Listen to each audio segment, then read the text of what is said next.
బాలు ఇంటికి వచ్చి షీలా డార్లింగ్ ఇక పద వెళ్దాం అని చెప్పేసైతే వాళ్ళ బామ్మ చెయ్యిని పట్టుకొని లాక్కొని వెళ్తూ ఉంటాడు. అది చూడగానే అక్కడ ఉన్న వాళ్ళ బామ్మ అయితే ఏంట్రా నన్నెందుకు ఇలా లాక్కొని వెళ్తున్నావని చెప్పేసైతే అడుగుతూ ఉంటుంది. ఆ మాటలు వినగానే అక్కడ ఉన్న బాలు అయితే అదేంటి నువ్వే కదా గుడికి వెళ్దామన్నావు, కారు కూడా తీసుకొని రమ్మన్నావు. అందుకే కారు తీసుకొని వచ్చాను. ఇక పద అని చెప్పేసైతే అంటూ ఉంటాడు.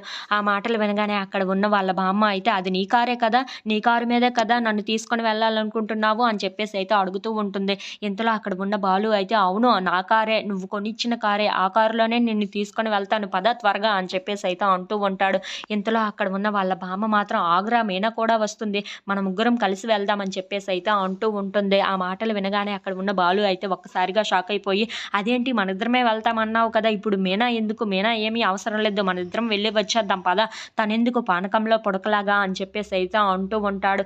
ఇంతలో అక్కడ ఉన్న వాళ్ళ బామ్మ మాత్రం లేదురా, నేను మీ ఇద్దరి కోసం మొక్కుకొనే అక్కడికి వెళ్దాం మన ముగ్గురము అని చెప్పి నీకు చెప్పాను. కానీ నువ్వు అది పట్టించుకోకుండా బయటికి వెళ్ళిపోయావు. ఇప్పుడు మనం ముగ్గురం కలిసే వెళ్ళాలి అని చెప్పేసైతే అంటూ ఉంటుంది. ఇంతలో అక్కడ ఉన్న బాలు అయితే అదేమీ లేదు పద పద అని చెప్పేసైతే అంటూ ఉంటాడు. ఇంతలో సత్యం అయితే అక్కడికి వచ్చి ఏంటమ్మా ఈ గోల అని చెప్పేసి వాళ్ళ అమ్మని అడుగుతూ ఉంటాడు.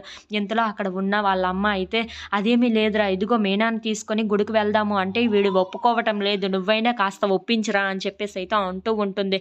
ఇంతలో అక్కడ ఉన్న సత్యం అయితే ఏంట్రా ఏం మాట్లాడుతున్నావు, మీ ముగ్గురు త్వరగా వెళ్ళి గుడికి నీ త్వరగా రండి అని చెప్పేసైతే అంటూ ఉంటాడు. ఆ మాటలు వినగానే అక్కడ ఉన్న బాలు అయితే సరే మీరు చెప్పారు కదా అలాగనే వెళ్దాం అని చెప్పేసైతే ఒప్పుకుంటూ ఉంటాడు. If you like this video please like, share and subscribe.